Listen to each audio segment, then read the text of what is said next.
Hello everyone, welcome to my channel.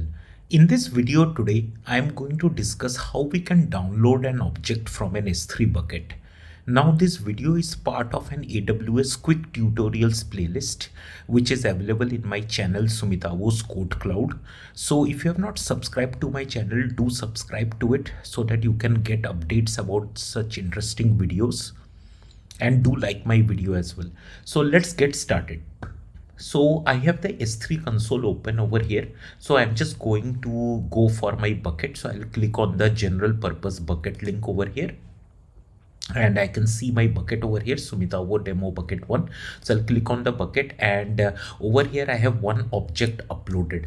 Now I want to download this object real quick. So the process is very simple. You just select the object, and over here you can find the download button. So on clicking the download button, the object gets downloaded and it's available. So you can see, okay, this is a Safari setting, so I'm just going to say allow, and the object is now uploaded into my this system. So this is how you can download an object from and a S3 bucket, and the process is quite simple.